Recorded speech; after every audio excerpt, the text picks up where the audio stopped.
Hello and welcome back to The Inspired Attorney. I'm your host, Sharon B. And in part two of our conversation with Debbie Hoffman, she talks to us about the advice that she gives all her students. She also tells us how she creates a work-life balance and how she manages stress. Do you have any advice that you give all your students? I do so many things, but I'll start with kind of like what I just said. Network with people. Don't be afraid to talk to people and remember the people you've met along your journey, because that's one of my favorite things in life is trying to put together almost like I call it the game of memory.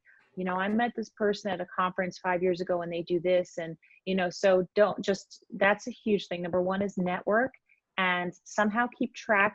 And everybody has a different way of remembering who they meet.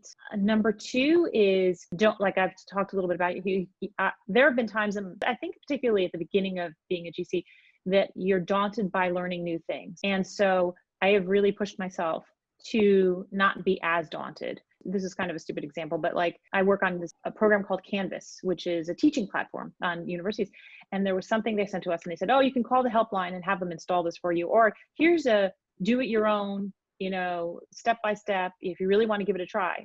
And I gave it a try yesterday and I got it, so those are the kinds of things that unless you really think you're going to mess something up and it's irreversible, try to push yourself to not be afraid to do something that you're not sure if you can do it. Again, depending on the consequences. So it's taking risks and figuring out, lawyers were so risk averse, but trying to push that a little bit further than you might want to. That's taken a lot of time for me. There's still definitely things I'm risk averse to, but I've definitely made some progress in that area. And the other thing is kind of look ahead. We can all get really comfortable where we are. And for some people, maybe that's okay. But if you really want to grow your career and figure out what's next, you can't lose sight of opportunities around you. And I used to tell as a GC, I used to tell the people that worked in my company for me, I would say, look, if I, appreciated them, like I completely appreciate having you here and you're doing a fantastic job, but that doesn't mean you should ever stop looking to see what else is out there, because there might be an opportunity. And I've been able, again, as a teacher, I've been able to train you this far. And if there's an opportunity that you think really matches what you've been doing and really excites you, you have to take that opportunity. And I had there was a few really great cases where people did leave our team, but have had really great careers after that. And, I'm thinking of one in particular, and she went on to another company and she's just doing amazing. And she says, you pushed me to do that. And so that I would say to other people, push yourselves to see what's next. I love that, because also when we push ourselves, it's also kind of developing a habit so that you're not afraid so much in the future when these opportunities arise and you're kind of in a position of comfort that you can jump, because that that there's something amazing on the other side, because in the past when you've jumped, you've gone to the next level. No question. I mean, and you can fall. There are times when we fall, but you don't know until you jump. Yeah. So it depends on how bad the fall is, right? But you generally get through it. We're going like the kind of the pandemic. We know we will get past this. We don't know exactly how long, but we know we will. And so we just have to I keep reminding myself, day by day, month by month, and we will eventually find a new way and we will be able to leave our homes and that kind of thing.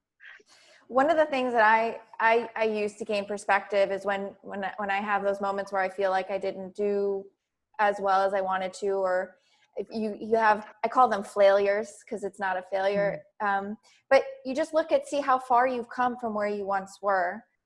Yeah. Is there anything that you've done for yourself where you've had moments where you feel like you jumped and you didn't necessarily land as you wanted, and how you maintained your mental state or how you dusted yourself off and got back up? I would say becoming an entrepreneur after being at a corporate and a GC. So I gave a lot of, this is just one of my favorite quotes because it makes me laugh.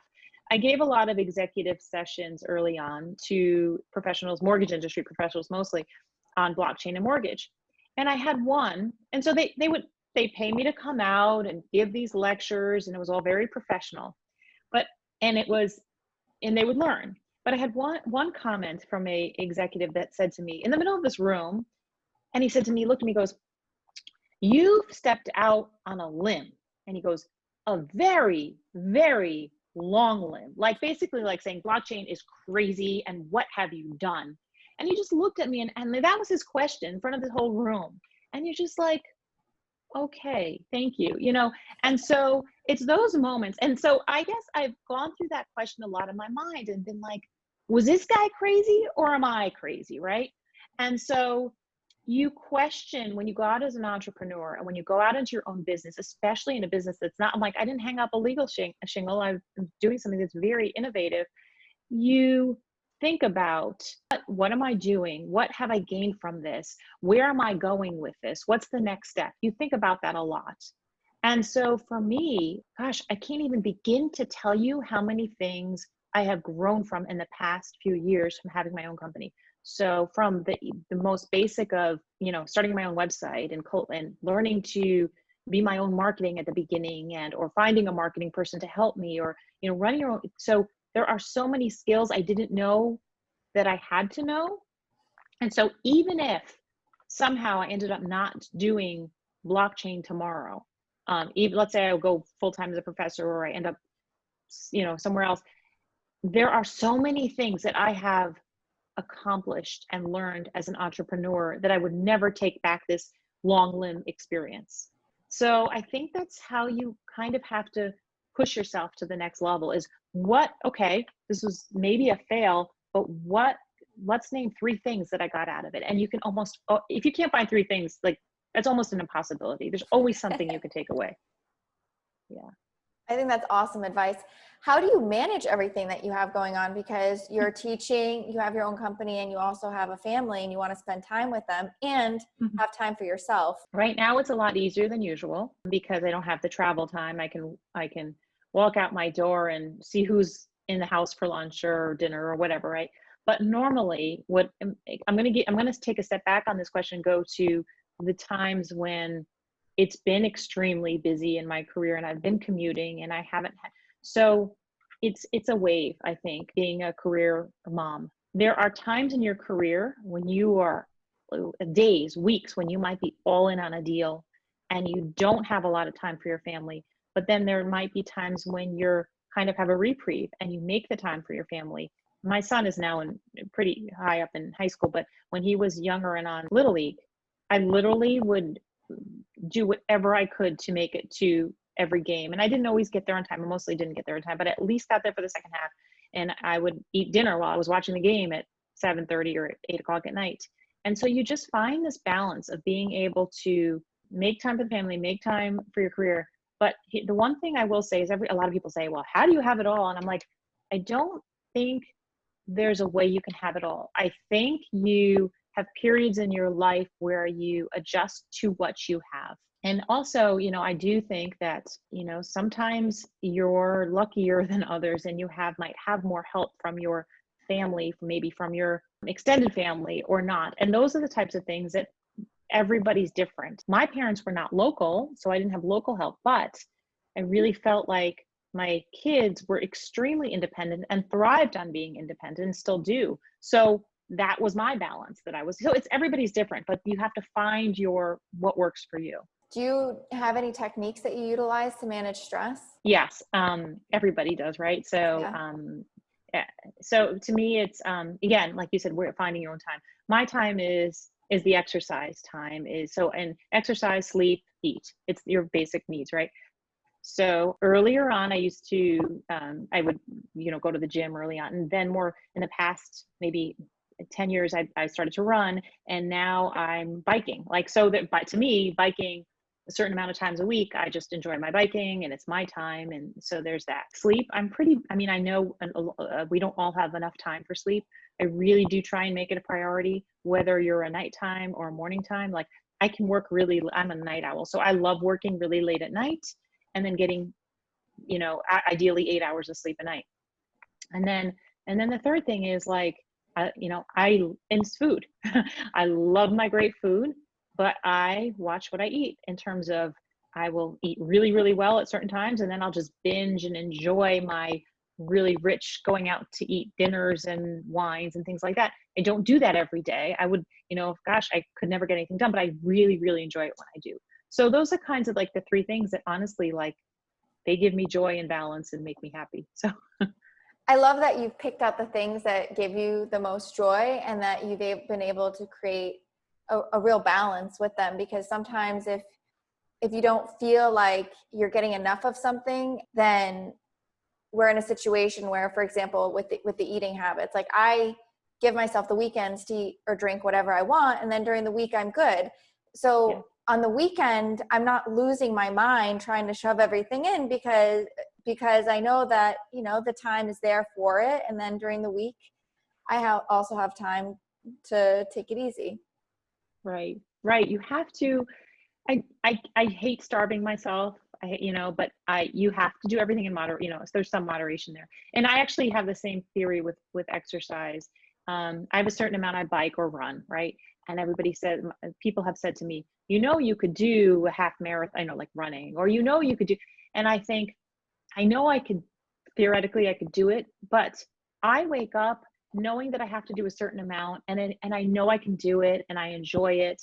If I pushed myself, and then there are people that love to push themselves to those limits. That's just not me. So you kind of have to know, is that something that, again, gives you joy? Is that something pushing yourself to that limit will make you happier? For me, it won't. It will just make me more stressed, and I'll be achy and hurty, and I don't want to push myself to that level but that's not, there are people that love marathons and half marathons. It's just not for me. Yeah, it's really just knowing yourself and what makes you tick. Yep. Do you feel like you've gotten a certain piece of advice that you consider the best piece of advice you've gotten? Yes. So I think it is be who you are. When I first came to Florida, we talked about, you were in my class, you may remember this. I spoke really, really fast. This is something I was a New Yorker. And I've lived in Florida now for 13 years. I think I've slowed down a little bit on how fast I speak, but they always say, like, you can take the boy out of Brooklyn, but you can't take Brooklyn out of the boy. So to some degree, I will always be a New Yorker. I'm not always great. I've gotten a lot better at niceties and good morning and how are you, and speaking a little slower.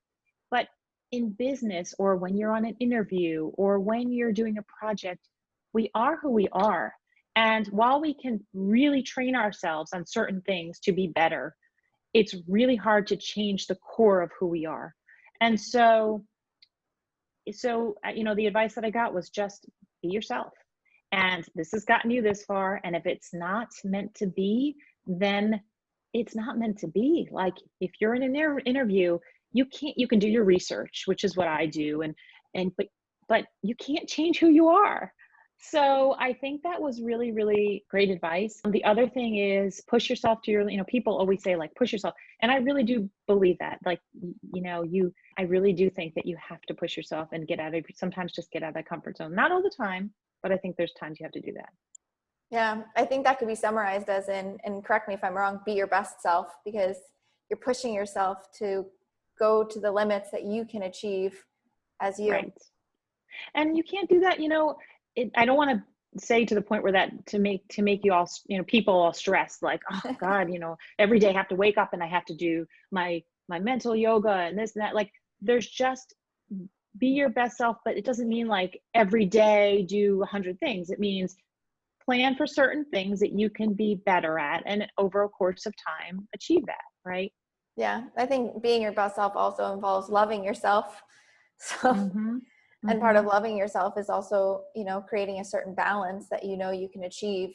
Because also when we set too many things for ourselves and then we don't achieve them, that also affects our self-worth. No doubt. So yeah, it's knowing that balance and not being too hard on yourself, for sure. And not comparing yourself to others. Everybody's different. I just, that's a really, really tough one. When people compare them, well, they're doing this and that, but you're yourself. Don't compare yourself. There's only one you. Absolutely. Do you have, I know that you're not necessarily in the legal field right now, technically, though I don't think you're completely shutting that out for the future. Do you have any hopes or wishes for the future of the practice of law? Yes. And it goes back to the whole technology savvy thing. Law is antiquated. The practice of law is so antiquated as far as technology. There are a lot of law schools that are getting better at teaching that. As you know, I talked about finance, but the other second one is technology, but teaching methodologies in which technology can be incorporated into law. Lawyers are, most lawyers are brilliant and hard workers, and I have so much faith in even junior level attorneys who can pick up things so quickly.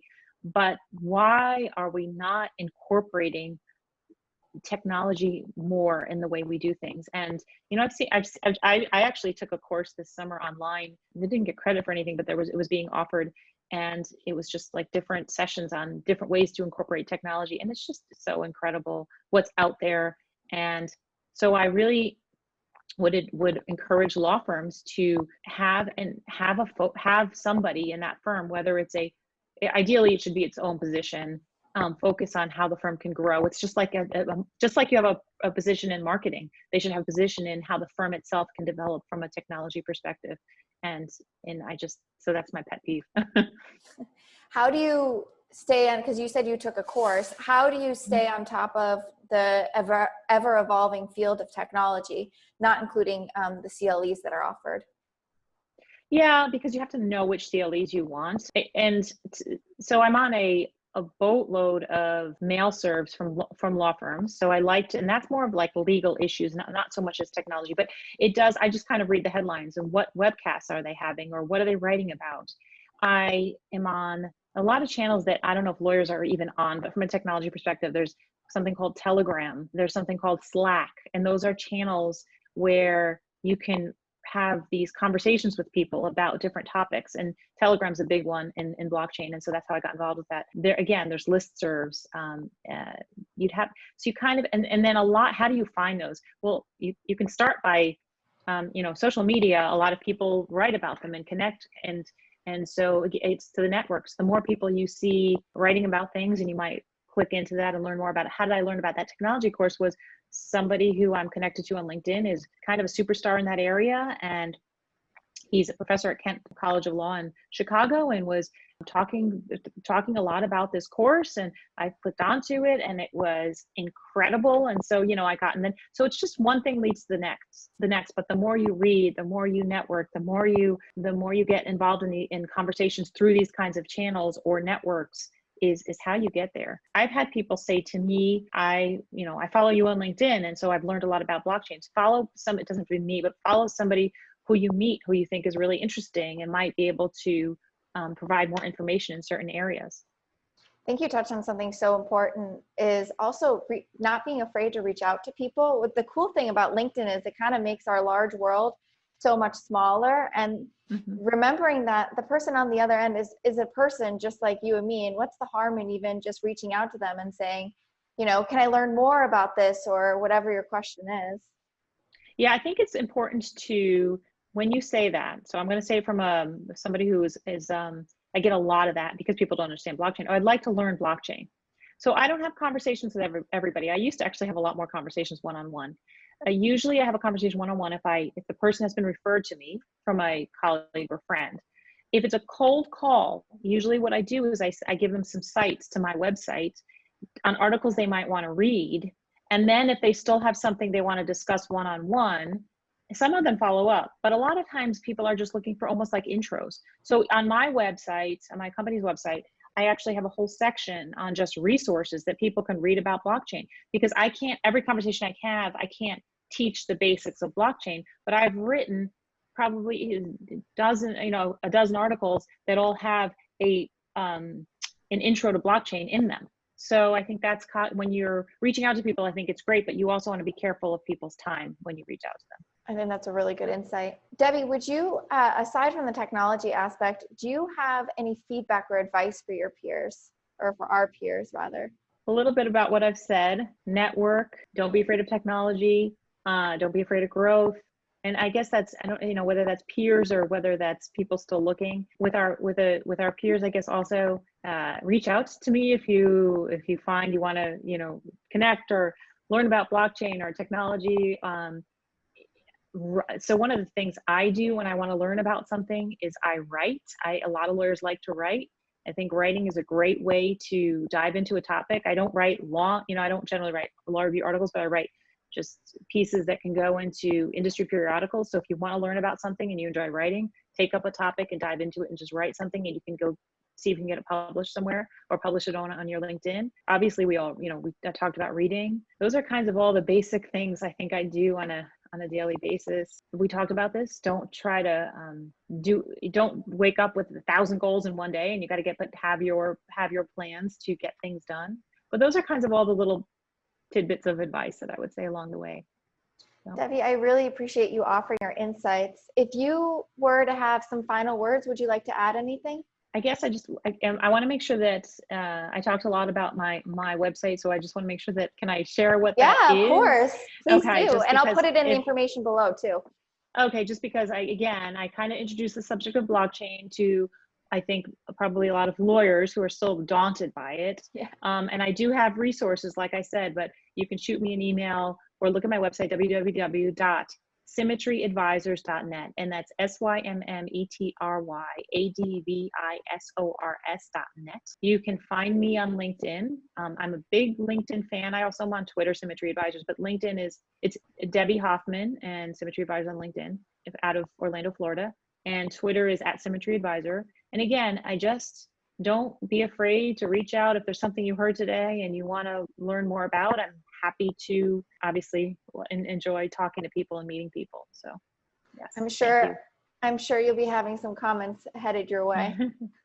That's great. Happy to. Yes. Debbie, thank you so much for being a part of the Inspired Attorney. Thank you, Sharon, for taking the time, for asking great questions and follow up, and for listening. I did a lot of talking today, so I really appreciate the opportunity to share with you and share with the viewers some of my thoughts. I really enjoyed the conversation, so I appreciate you too. Thank you for watching. Would love to hear key insights and takeaways. Make sure to drop those in the comments below. Also, are there any questions you want me to ask the inspired attorneys that I'm speaking with? Please drop those into a comment or shoot me an email. I want to make sure I'm asking the questions that you want to know, so you're getting the inspired insights that you seek. Please also follow me on my various social channels. We got Instagram, Facebook, LinkedIn, and YouTube. If you do follow me on YouTube, make sure you hit that little bell so you are notified when new content is released. And if you are seeking further strategic guidance, please do utilize me through either a one-on-one strategy session. The first one is complimentary, or utilize the content that I've made available to you, such as tips and tricks on thinking above the line.